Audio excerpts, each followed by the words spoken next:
মাঝে মাঝে আমার কি মনে হয়, মাঝে মাঝে মনে হয় কি, উপরে যে ভগবান বসে আছে সেই ভগবান না আমাদেরকে দায়িত্ব দিয়ে দিয়েছে পাপ পুণ্য বিচার করার জন্য। হ্যাঁ, কে কতটুকু পাপ করছে, কে কতটুকু পুণ্য করছে, সেই দায়িত্বটা আমাদেরকে দিয়ে দিচ্ছে। আগে তো নারদজি আমাদের এই কাজটা করতেন। তা আমার মনে হয় সেই পথ থেকে এখন কন্ট্রোভার্সি ক্রিয়েটার যারা রয়েছে তাদের উপরে এই দায়িত্বটা চলেছে। শুধু কন্ট্রোভার্সি ক্রিয়েটার বললে হবে না, এরকম অনেক ধরনের মানুষ রয়েছে যারা কিন্তু বেশ পাপ পুণ্যের বিচার করে। নিজে কি করছে না করছে সেটা কিন্তু দেখছে না, কিন্তু তারা কিন্তু বেশ পাপ পুণ্যের বিচার করতে বসে। যখন তাদের কথা শুনি তখন মনে হয় কি, ওয়াইটিতে, আমি তো ওয়াইটিতে এখন বেশি শুনছি এই কথাগুলো, পাপ পুণ্য পাপ পুণ্য পাপ পুণ্য। তো সেই দায়িত্বটা আমাদের নারদ ভগবান ওনার কাছ থেকে ছিনিয়ে নিয়ে এই দায়িত্বটা আমাদের মহাদেব, মানে ত্রিদেব আর কি, ব্রহ্মা বিষ্ণু মহাদেব, তারা এই দায়িত্বটা আমাদের কন্ট্রোভার্সি ক্রিয়েটারদের দিয়ে রেখেছে যে চলো এই অধিকারটা তোমাদেরকে দিয়ে রাখলাম, কে কতটুকু পাপ করছে, কে কতটুকু পুণ্য করছে সেই হিসাবে তাকে তোমরা বলবে এবং সেই হিসাবে তোমরা তাকে ভয় দেখাবে, এবং যদি ভয় না পায় তাহলে তাদেরকে অভিশাপও দিয়ে দিতে পারো। সেই অধিকারটা তোমাদেরকে দিয়ে রাখলাম। মানে এমন করে ওরা বলছে, এত সুন্দর করে গুছিয়ে বলছে এবং এমনভাবে বলছে না, মনে হচ্ছে ভগবান থেকে একদম পুরোপুরি ওর সার্টিফিকেট নিয়ে এসেছে যে ভগবান যা করবো আমি কিন্তু এগুলো তোমাদেরকে, তোমার হয়ে কিন্তু এগুলো কথা আমি বলবো। পাপ পূর্ণ বিচার করার আমরা কে? আমরা মানুষ মাত্র। এই যে আমরা মানুষ, এই মানুষটাই বলতে মানুষ ভুলে যায় যে আমরা মানুষ। যাই হোক, তো এই পাপ পুণ্য নিয়েই আজকে কিছু বক্তব্য রেখেছি, অবশ্যই ম্যান্ডিকে নিয়ে। হ্যাঁ, সমস্ত কিছু জুড়ে রয়েছে তো ম্যান্ডের সাথে, তাই না? তাই সম্পূর্ণ ম্যান্ডিটাকে নিয়ে। তো তার আগে তোমাদের সবাইকে ওয়েলকাম করে নিই। Hello friends, welcome back to my channel. আশা করি তোমরা সবাই খুব ভালো আছো, সুস্থ আছো। আমি ভালো আছি এবং সুস্থই রয়েছি। নতুন একটা ভিডিও নিয়ে তোমাদের সামনে আমি হাজির হয়ে গেলাম। আচ্ছা, ভিডিওটা শুরু করার আগে একটা কথা বলি। গতকাল বিকেল 5টার সময় আমি লাইভে এসেছিলাম, পরশুদিনও বিকেল 5টার সময় আমি লাইভে এসেছিলাম। আর যথারীতি এই দুদিন লাইভে এসেছি, সেরকমই কিন্তু আজকেও বিকেল 5টার সময় লাইভে আসবো। যারা যারা চাও আমার লাইভে থাকবে অবশ্যই থেকো। তোমাদের যদি পছন্দ হয় তাহলেই নেবে, পছন্দ যদি না হয় তাহলে তো নেওয়ার কোনো প্রয়োজন নেই। দামে যদি তোমাদের মনে হয় যে না আমি দামটা ঠিক নিচ্ছি তাহলেই তোমরা নেবে। কিন্তু আমি বলবো কি বলতো, আমার লাইভে এসো, কেন নতুন লাইভ শুরু করেছি তো, আর নতুন ব্যবসা শুরু করেছি, একটু দরকার রয়েছে তোমাদের, একটু সাপোর্টের তো অবশ্যই দরকার রয়েছে। এতটুকু তো আশা করতেই পারি তোমাদের কাছে, তাই না? তো যাই হোক, খালি লাগছে না আমার মুখটা। কানটা আমি লাইভ করছি বলে প্রতিদিনই কানের পরছি, ভারী কানের পরছি, সেই জন্য ছোটো কানের পরতে পারছি না, কানটা খুলে গেছে। আর কালকে হঠাৎ দেখে যে নাকেরটা খুলে পড়ে গেছে। এই নাকেরটাও আমি ভাবছি কি এখানে না করে এখানে করব, এটা বন্ধ করে দেবো। তো যাই হোক, এটা বাদ গেল। তো লাইভের ব্যাপারটাও তোমাদেরকে বলে নিলাম। আর কুর্তি বেশ যেগুলো দেখাচ্ছি মোটামুটি চলছে। যাদের মনে হয় যে আমি শর্ট ভিডিও দিয়ে কুর্তিগুলো দিয়ে দিয়েছি, যাদের মনে হবে ওখান থেকে নেবে, তাহলে তোমরা কিন্তু আমার হোয়াটসঅ্যাপ নম্বর ওখানে দিয়ে রেখেছি, হোয়াটসঅ্যাপ নম্বরে বুকিং করতেই পারো। ঠিক আছে? তো চলো, এটা রাখলাম। এবার আসি কন্ট্রোভার্সিতে এখন সবাই মিলে পড়েছে ম্যান্ডির পিছনে। ম্যান্ডি কন্ট্রোভার্সি চায়, ম্যান্ডি কন্ট্রোভার্সি ভালোবাসে। আচ্ছা, ম্যান্ডি যে কন্ট্রোভার্সি চায়, ম্যান্ডি যে কন্ট্রোভার্সি ভালোবাসে, সেটা আমরা কোনো জায়গায় পাই। যখন কোনো জায়গায় ভিউজ একটু ডাউন হয়ে যায়, এটা ব্লগারদের নিয়ম, শুধুমাত্র ম্যান্ডি বলে চলবে না, এটা ব্লগারদেরই নিয়ম। যখনই ভিউজ একটু ডাউন হয়ে যাবে তখনই একটু হলে পরেও তারা একটুখানি ন্যাকামি করবে, সেটা দিয়ে কিন্তু আমাদের ভিউজটা ওরা আপ করে। এটা প্রত্যেকটা বিজনেসের ক্ষেত্রে হয়। মানুষ বিজনেসের ক্ষেত্রে হয় না, বিজনেস করে না, বিজনেসের জন্য নানা রকম রাস্তা অবলম্বন করে তো এটাও তো একটা বিজনেস, এটাকে মনে রাখতে হবে, তাই না? আচ্ছা, এই যে ম্যান্ডি কি করেছে কি না করেছে, কর্ম করেছে, এই পাপ হবে তোর পুণ্য হবে, লক্ষ্মী ছাড়া হবি তুই, লক্ষ্মী নেই তোর ঘরে, তুই অলক্ষ্মী, এই যে ধরনের বক্তব্যগুলো রেখেছে, আমি না অবাক হয়ে যাই সেই ধরনের মানুষগুলোর। ওই যে বললাম, মানুষ হতে হবে। আর সত্যি কথা বলতে কি বলতো, আমরা সর্বজান্তা নিজেকে মনে করি না। আমি আগাগোড়াই বলে এসেছি, আমি কিন্তু এটা বলবো যে শিক্ষিত মানে পুঁথিগত শিক্ষা থাকলে পরেই যে মানুষ শিক্ষিত হয় তা নয়। পুঁথিগত শিক্ষা থাকলে পরে যে মানুষ ভদ্রভাবে কথা বলবে, ভদ্রভাবে চিন্তা ভাবনা করতে পারবে, মানসিকভাবে চিন্তা ভাবনা স্ট্রং হবে বা চিন্তাধারার লেভেলটা অন্য হবে, এটা নয়।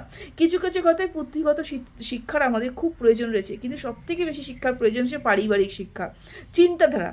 তুমি তুমি যেই পরিবারে জন্মগ্রহণ করবে সেই পরিবারে হয়তো পরিবারের শিক্ষার মানে শিক্ষাটা প্রচণ্ড ভালোবাসে তারা, মানে তারা শিক্ষাগত যোগ্যতা একের পর এক ডিগ্রি অর্জন করেই গেছে, কিন্তু সেই পরিবারে যদি পরিবারের ভিতটাই না থাকে, ভিত বলতে তার সেখানে যদি শিক্ষা না থাকে, পারিবারিক শিক্ষা না থাকে, পরিবার ছোট বাচ্চা যখন আস্তে আস্তে বড়ো হবে তখন তাদের মানসিকভাবে তাদেরকে বোঝানো যে এটা অমুক করতে নেই, ওটা অমুকভাবে বলতে নেই, ওটা অমুকভাবে চলতে নেই, অমুকে আঘাত দিয়ে কথা বলতে নেই, এইভাবে বলতে নেই, তোমার মুখের ভাষায় লাগাম দিতে হবে, এইগুলো যদি তোমার ছোটোর থেকে শিখে আসো না, তাহলে বললাম না ওই পুঁথিগত শিক্ষার প্রয়োজন হয় না, শিক্ষা পারিবারিক শিক্ষার ভীষণ পরিমাণে প্রয়োজন হয়, সামাজিক শিক্ষার ভীষণ পরিমাণে প্রয়োজন হয়। তো এখানে না পুঁথিগত শিক্ষা তো সবাই শিক্ষিত আমি তো মনে করি, সবারই মোটামুটি একটা ডিগ্রি, একটা হল দুটো তিনটে চারটে করে ডিগ্রি অর্জন করে বসে রয়েছে, কিন্তু পারিবারিক শিক্ষার কোথাও যেন অভাব আমি দেখতে পারি এখানটায়। তাদের ভাষার মাধ্যমে তাদের পরিবারকে আমি চিনি, তাদের পরিবারকে আমি জানি না, তবুও কিন্তু আমার মনে হয় যে না, পরিবারের শিক্ষাটা ঠিকঠাক নয়, নিশ্চয়ই এর আপব্রিঙ্গিংটা ভালো হয়নি। এই ধরনের মনে কিন্তু প্রশ্ন উঠবে মুখের ভাষার মাধ্যমে, চিন্তাধারার মাধ্যমে, ঠিক আছে। এরকমই ম্যান্ডির যে গত পরশু দিন একটা বলেছিল কথা যে ওয়াইটি না থাকলে খাবো কি, এই যে ম্যান্ডি ওয়াইটি না থাকলে খাবো কি বলেছিল, এটা নিয়ে দেখি একের পর এক ভিডিও নামছে। ওরা ম্যান্ডি যে কথাটা বলেছে সেটা দর্শকদের উদ্দেশ্যে বলেছে, জানি না কেন সবাই নিজেদের গায়ে মাখিয়ে নিয়েছে, অনেক কন্ট্রোভার্সি ক্রিয়েটারকে দেখলাম ওই একই টপিক নিয়ে আলোচনা করলো, তোমার অকাত তোমায় বুঝে যাও, তোমার অকাত তুমি জানো, এই দেখো তুমি বললে, তুমি এবার ব্যঙ্গ করে বলছো, তুমি খাবে কি, তুমি ব্যঙ্গ করে বলছো, এরকম করে বলছে। প্রথমত কথা, ম্যান্ডি শুধু আজকে নয়, ম্যান্ডি বহুদিন যাবৎ এটা স্বীকার করে এসেছে যে ম্যান্ডি ইউটিউব করে বলেই ম্যান্ডির ঘরে ম্যান্ডি ভালো মতন চলতে পারছে, খাওয়া দাওয়া করতে পারছে, ঘুরতে ফিরতে পারছে, এমনকি অন্যটাও পর্যন্ত জোগাড় হচ্ছে। ম্যান্ডি তো কোনোদিন অস্বীকার করেনি, এবং ও এই কথাটাই বলার চেষ্টা করেছে, যদি দর্শকরা বলছে তুমি তাহলে কদিন লিভ নিয়ে নাও, কেন তুমি এত কষ্ট করে তুমি ভিডিও করছো, তখন ম্যান্ডি বলেছে যে ভিডিও না করে ইনকাম করতে হবে, ইনকাম না হলে খাবো কি। এই যে খাবো কি বলেছে, এটা নিয়ে তো কিছু মানুষ বললো আমার ভিডিও দেখে তাই জন্য বললো খাবো কি, আবার কিছু মানুষ বলছে দেখলি তো তোর অকাত, তুই তোর অকাতটা নিজেই প্রমাণ করে দিলি, তুই দর্শকদের উপরে নির্ভরশীল। ম্যান্ডি কবে বলেছিল দর্শকদের উপরে নির্ভরশীল নয়? ম্যান্ডি কবে বলেছিল যে তোমাদেরকে আমি পাত্তাও দিই না, তোমাদেরকে আমি পছন্দও করি না, কিছুই না? কবে বলেছিল এই কথা ম্যান্ডি? তো কোনোদিনও বলেনি, আমি তো কমপক্ষে কোনোদিনও শুনিনি। ম্যান্ডি তার কমেন্ট বক্সে যদি কেউ এসে বলে তুমি আমার টাকা দিয়ে চা খাচ্ছ, আমি নিজের চোখে দেখেছি, সেই কমেন্টের নিচে লিখেছে হ্যাঁ আমি তোমার টাকা দিয়ে চা খাচ্ছি বলে হাত জোর করে ইমোজি দিয়েছে। তার মানে ম্যান্ডি ওখানে স্বীকার করছে যে তোমাদের টাকাতেই আমি খাচ্ছি, তোমাদের টাকাতে উঠছি এবং তোমাদের টাকাতে বসছি। এবার বলছে তোর যদি অকাত থাকে তাহলে বাইরে গিয়ে কোনো কাজ করে দেখা। মানে আমি যে কোথায় যাবো এদেরকে নিয়ে, ওই যে বললাম না, মানে পুঁথিগত শিক্ষা থাকলেই বুদ্ধি হয় না, একদমই নয়। আচ্ছা যাই হোক, কী বলতে গেলাম আমি, বাইরে কাজ করে দেন যদি অকাত থাকে। অকাত এই যে 2000 মানে সম্ভবত 2001 ও বললো যে 6 বছর, তাহলে 2000 সালে যদি ও ইউটিউব খুলে থাকে, মানে এই সোশ্যাল সাইটে এসে থাকে, তার আগে ওর বিয়ে হয়েছে আরও তার 10 বছর, 17 বছর, কম 14 বছর, তো তাহলে আরও মনে করে 8-9 বছর বিয়ে হয়ে গেছে। তাহলে ততদিন ও কীভাবে বেঁচেছিল?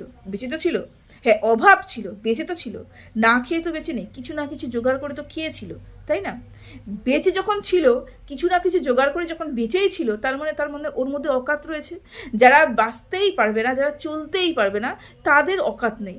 এবং আমি মনে করি শরীরের মাথার বুদ্ধি, শরীরের ক্ষমতা, এগুলো যদি খাটিয়ে কাজ করা যায়, তাহলে কিন্তু অকাত প্রত্যেকটা মানুষের মধ্যে ঠাকুর দিয়ে পাঠায়। ঠাকুর যাকে জন্মগ্রহণ করা তাদের পেটটা দিয়েও পাঠায়, এবং কোন রাস্তাতে গেলে পরে সেই ইনকাম করতে হবে সেই রাস্তাটা কিন্তু ঠাকুর ঠিক খুঁজে বের করে দেয়। হ্যাঁ, কষ্ট আমাদেরকে করতে হয়, বুঝতে আমাদেরকে হবে যে কোন রাস্তায় গেলে আমার কোন ইনকামটা হবে, কোন জায়গায় গেলে পরে আমি একটু স্বাচ্ছন্দ্য বোধ করবো, বা আমি একটু সচ্ছলভাবে চলতে পারবো, তাই তো?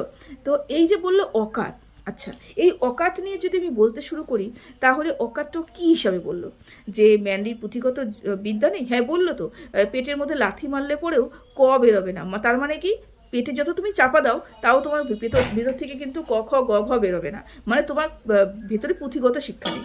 আচ্ছা, তাই জন্য ওই ইউটিউব করছে। তাহলে এটাকে যদি আমি ধরে নিই, যাদের পুঁথিগত শিক্ষা নেই তারাই কিন্তু এসে ইউটিউব করছে, তাহলে এটা একদমই ভুল এবং ও ভ্রান্ত ধারণার মধ্যে বেঁচে রয়েছে, এটা ভুল স্বর্গে বাস করছে। প্রথমত কথা, আমাদের জীবনে এখন এমনভাবে দাঁড়িয়েছে না, সোশ্যাল সাইট, সোশ্যাল ভাবে চলা, মানে ইন্টারনেট জগৎ, আমাদের জীবনটা ইন্টারনেট জগতের মধ্যে ডুবে গেছে। আমাদের সমস্ত কিছু এখন ইন্টারনেটে, এমনকি আমি যখন পড়াশোনা করে এই বাচ্চাকে, সেটাও ইন্টারনেটে হয়, অনলাইন হয়। 2020 সাল থেকে দেখতে পাচ্ছি অনলাইনে সব কিছু হয়। আমরা একটা ফর্ম ফিল আপ করবো, সেটাও অনলাইনে হয়। যদি ফর্ম ফিল আপ করতেও আমাদের সরকার আমাদেরকে অনলাইনে করতে বলে, তাহলে বলবো কি সরকারের মাথায় কোনো বুদ্ধি নেই? পেটে লাথি মারলেও কি ক বেরোবে না? এটা বলবো? নিশ্চয়ই নয়, কারণ আমাদের যুগটাই পড়েছে ইন্টারনেট যুগ। হয়ে গেল 1 নম্বর। 2 নম্বর কথা, এই যে পুঁথিগত শিক্ষা না থাকলে পরেই ওরা এই ধরনের ভিডিও করতে পারে, এই ধরনের ভিডিও করে ইনকাম করার জন্য ওরা ব্যতিব্যস্ত হয়ে ওঠে। তাহলে এরকম অনেক অনেক অনেক ইউটিউবার দেখেছি, রোস্টার দেখেছি, ব্লগার দেখেছি, যারা হায়ার এডুকেটেড, হ্যাঁ, প্রচণ্ড পড়াশুনো জানে, কিন্তু তারা কি করেছে বলো তো? চাকরি ছেড়ে দিয়ে চলে এসেছে। আচ্ছা, তোমরা ওই রকস্টার নয়, উনি হচ্ছে হয়তো হাসি টাসির ভিডিও টিডিও করে, হচ্ছে রকিকে তোমরা চেনো তো? আমি ভীষণ পরিমাণে রকিকে দেখি। রকি হচ্ছে ইঞ্জিনিয়ার, কিন্তু ও যখন চাকরি করতো, ওটা ভালো জায়গায় একটা চাকরি করতো, কিন্তু কোথাও গিয়ে তার মনে হয়েছে যে আমি আর চাকরি করব না, তাই সোশ্যাল সাইটটাকে আমি ব্যবহার করব। আমাদের বাংলাতে যে কমেডি করে, প্রথম যে কমেডি শুরু করেছিল মুন্না, সেই মুন্না কতটা পড়াশোনা জানো তোমরা একটু ধ্যান করে দেখেছো? মুন্না দিল্লিতে কর্মরত ছিল 2019 সালে। তারপরে মনে হলো যে না, আমাকে কিছু করতে হবে, ইন্টারনেটে কিছু করতে হবে। যারা এই ইন্টারনেট সম্বন্ধে জেনেছে, বুঝেছে, এখান থেকে আমিও দাঁড়াতে পারি, এখান থেকে আমার জীবিকা অর্জন করতে পারি, এখান থেকে আমার জীবিকা পেতে পারি, এখান থেকেও আমরা টাকা অর্জন করতে পারি, তারা কিন্তু নিজের বড় বড় চাকরি পর্যন্ত ছেড়ে দিয়ে এখানে ঢুকেছে। তাহলে কি তাদেরকে বলবো তাহলে পেতে লাথি মারলে পরে তাদের পয়সা কখা গ বেরোবে না? না, ব্যাপারটা কি বলতো? ব্যাপারটাকে বেছে নেওয়ার ব্যাপার। আমরা কিছু করতে পারছি না, আমরা ইন্টারনেটে অনেক চেষ্টা করেছি, আমি কিছু করতে পারি না, ভূতের গল্প বলেছি, রান্নার ভিডিও বানিয়েছি, নাচ গান করেছি, আমাদের দ্বারা কিছু কর্ম হয়নি বলে এখন আমরা বলতে বসেছি যে তোরা ওই নোংরামি দেখাতে পেরেছিস, নোংরামি দেখিয়েছিস বলে তোদের বিক্রি হয়েছে, নোংরামি দেখিয়েছিস বলে তোদের ইনকাম হয়েছে, নোংরামি দেখিয়েছিস বলে তোদের মুখে পরিচিতি লাভ করেছে। এই ধরনের বক্তব্য করে শুধু আমরা পিছন টানটাই দিতে পারি, আমরা যুক্তি দিয়ে মানুষকে বোঝাতে পারি না, আমরা শুধুমাত্র পেছন টানবো যাতে ও এগিয়ে নিয়ে যেতে পারে। দেখো বক্তব্যটা কি, ম্যান্ডি জবের থেকে ভিডিও করেছে, তবে থেকে ম্যান্ডি নোংরামি দেখেনি। ম্যান্ডি বিগত 3 বছর ধরে, যখন মানে ওই ঘটনাটার আগে 2 বছর, Mandy neat and clean blog দিয়েছে এবং একদম সোজা সাপটা ব্লগ দিয়েছে, সাদা মাটা ব্লগ দিয়েছে, সুন্দর একটা ব্লগ দিয়েছে। ওই সাদা মাটা ইনোসেন্ট মুখ দেখে কিন্তু দর্শকরা আকর্ষিত হয়েছে। হ্যাঁ, কোনো একটা সময়, কোনো একটা বিপদের বা বলতে পারো যে সমস্যার সম্মুখীন প্রত্যেকটা মানুষকেই হতে হয়, প্রত্যেকটা মানুষকে। না আমি বলতে পারি না ম্যান্ডির মতো সমস্যার সম্মুখীন হতে পারে, যে কোনো সমস্যার সম্মুখীন হতে পারে। ম্যান্ডির কপালে এটা ছিল, ম্যান্ডি এই সমস্যার মধ্যে পড়ে গেছে, ওখান থেকে বেরিয়ে এসেছে, ওটা ওর একটা কালো অধ্যায় বলে ও ঢেকে রেখে দিয়েছে। কিন্তু আমরা কি বলতো, আমরা যেহেতু ওই জায়গাটাতে পৌঁছতে পারছি না, আমি নোংরামের কথা বলছি না, ম্যান্ডির মতন জায়গাতে আমরা পৌঁছতে পারছি না, তখন কি করবো? ম্যান্ডির মতন মানুষকে পা ধরে টানবো। এই জায়গাটাতে আমার আপত্তি। তুমি কন্ট্রোভার্সি করো, কিন্তু যেহেতু আমি বললাম যে আমি কন্ট্রোভার্সি জগতে কন্ট্রোভার্সি দেখি না, আমি কন্ট্রোভার্সি জগতে শুধু পেছন টান দেখি, পেছন টানতেই হবে। এগুলো কি কন্ট্রোভার্সির পার্ট হতে পারে? এগুলো কন্ট্রোভার্সির পার্ট হতে পারে? পেটে লাথি মারলেও বেরোবে না, ওই জন্য তুই এখানে বসে রয়েছিস। তুই বল, তুই স্বীকার কর, তুই দর্শকের টাকায় খাচ্ছিস। আচ্ছা, দর্শকের টাকায় খাচ্ছিস, তারপরে তুই দর্শকদের উপরে চোখ রাঙাচ্ছিস, তোর অকাত কি রে? তোর অকাত কি? আমরা তো পারি না বাবা। নিজেদেরটা কেউ মনে রাখে না, নিজেদেরটা প্রত্যেকটা মানুষ ভুলে যায়। কি ভুলে যায়? দেখো, আমরা কন্ট্রোভার্সি ক্রিয়েটার, আমাদের যদি আমার কথা যদি কারোর পছন্দ না হয়, আমাকে মানুষের নোংরা কথা বলে, আমাকে নেগেটিভ কমেন্ট করবে, তাই তো?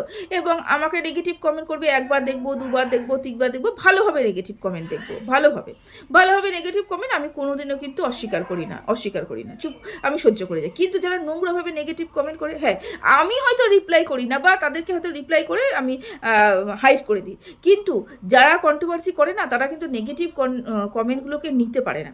মানে যারা অতিরিক্ত নেগেটিভ কমেন্ট করে, অতিরিক্ত নেগেটিভ বলা চলে না, ওটাকে জঘন্যতম কমেন্ট করে, তার কমেন্ট বক্সেও এরকম অনেক জঘন্যতম কমেন্ট করেছে, এবং তাদেরকে বলা হয়েছে তোমাদেরকে আমার লাগবে না, যাও, যাও, যার পছন্দ হবে আমাকে দেখবে, যার পছন্দ হবে না আমাকে দেখবে না, চলে যাও তোমরা এখানে।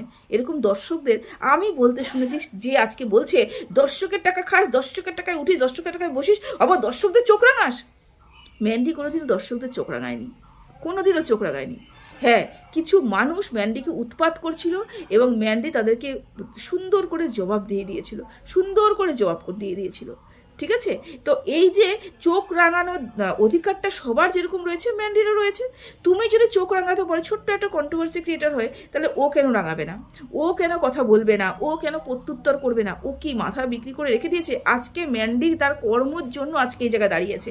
ও কর্ম করেছে, বিনা কর্মে কেউ কিচ্ছু পায় না। ও প্রচণ্ড স্ট্রাগল করেছে, প্রচণ্ড কর্ম করেছে, করে কিন্তু আজকে এই জায়গাটাতে দাঁড়িয়েছে। দাঁড়িয়েছে তো তারপরেও যখন ওকে শুনতে হয় সব কিছু উত্তর দেয় না, মাঝে মাঝে উত্তর দেয়, বেশিরভাগই উত্তর দেয় না। ম্যান্ডির মতো সহ্য ক্ষমতা কারণ নেই। ম্যান্ডির কমেন্ট বক্সে যেই নোংরামি কমেন্টগুলো পড়েছিল, আগে পড়তো, সেগুলোর উত্তর ম্যান্ডি এত সুন্দর করে দিয়েছিল, তুমি হলেও দিতে পারতে না। অহংকার, অহংকার তোমাদের মধ্যে কুটকে ভরা, কুটকে ভরা। ম্যান্ডির মধ্যে যে অহংকার হতো, ম্যান্ডি সবাইকে তার ব্লগিংয়ে দেখাতো না। আমি তো দেখেছি ওর মধ্যে অহংকার বোধটা একটু কম রয়েছে। সবার মধ্যে, সবার সাথে মিশছে, যেখানে যাচ্ছে সেখানে বসছে, যেখানে যাচ্ছে সেখানেই খাচ্ছে, সবাইকে আপন করে নিচ্ছে, এই ব্যাপারটা কিন্তু রয়েছে। হ্যাঁ, এটাও ও জানে যে আমাকে কখন কাকে কীভাবে আমাকে আমার নিয়ে আসা দরকার আমার জীবনে, কিভাবে আমাকে সবার কাছ থেকে নিজেকে সেপারেট করে আমাকে নিজের জীবনটাকে বাঁচানো দরকার। এই জিনিসগুলো প্রত্যেকটা মানুষের মধ্যে থাকছে, ম্যান্ডির মধ্যে না তো। নিজের ভালো চাওয়াটা, নিজের সম্বন্ধে চিন্তাভাবনা করাটা, এটা কোনো অন্যায় নয় তো। যদি ম্যান্ডি করে থাকে তাহলে ম্যান্ডির দোষ। পরিবারের কেচ্ছা কে বিক্রি করে না? প্রত্যেকটা মানুষ পরিবারের কেচ্ছা বিক্রি করে, প্রত্যেকটা মানুষ পরিবারের কেচ্ছা বিক্রি করে। তাহলে তাদেরকে নিয়ে কেন কন্ট্রোভার্সি করতে পারো না? তার কারণ একটাই, তাদেরকে নিয়ে যদি তুমি কন্ট্রোভার্সি করো, তোমাদেরকে তারা তোমার চ্যানেলটা হয়তো উড়িয়ে দেবে, চ্যানেলটাই হয়তো উড়িয়ে দেবে, নাহলে স্ট্রাইক দিয়ে দেবে, নাহলে তোমার উপরে কেস করবে। দীর্ঘদিন ম্যান্ডিকে নিয়ে যে ধরনের ভিডিও হচ্ছে, নোংরামো ভিডিও হচ্ছে, সেই ভিডিও দীর্ঘদিন কোনো একটা বড় ব্লগারকে নিয়ে করো তো, কোনো একটা বড় ব্লগারকে নিয়ে। এবার তোমরা বলবে কি না, ওরা তো সেরকম কন্টেন্ট দেয় না। দেখো দেখো, কন্টেন্ট ঠিক খুঁজে পাবে। আসলে কি বলতো, ম্যান্ডিকে জল ভাতের মতন মনে হয়েছে, কারণ ম্যান্ডি তো কেস দিবে না, ম্যান্ডি তো মাথা ঘামাবে না। ম্যান্ডিকে বিক্রি করলেও তো আমার ইনকাম হচ্ছে, কারণ চ্যানেলটা বড়, ওকে দেখেও তো আমার ইনকাম হচ্ছে। ইনকাম সবাইকে নিয়েই করছে, অথচ দোষ হচ্ছে কার? ম্যান্ডির। আমরা যারা সোশ্যাল মিডিয়াতে বসে রয়েছি প্রত্যেকে আমরা ইনকাম করছি, সেটা দিয়ে আমরা ভাত খাই, সেটা দিয়ে মেকআপের জিনিস করি না, সেটা টাকা ঘুরে ফিরে উড়িয়ে দিই, সেটা আলাদা ব্যাপার। কিন্তু আমাদের একটা না একটা প্রয়োজন মিটছে ওই টাকা দিয়ে। তাহলে আমরা সবাই এখানটায় ওই টাকার জন্যই বসে রয়েছি, তাহলে কেন একজনকে দোষারোপ করা হবে? নিজের দিকে তাকাও, নিজের দিকে তাকাও। কন্ট্রোভার্সি এগুলোকে বলে না, কন্ট্রোভার্সি করতে শিখতে হবে। হ্যাঁ, আমার আগে তোমরা এসেছো ঠিকই, কন্ট্রোভার্সি এগুলোকে বলে না। কি বলো? তো চলো, এতটুকুই রাখলাম। সবাই ভালো থেকো, সুস্থ থেকো, টাটা।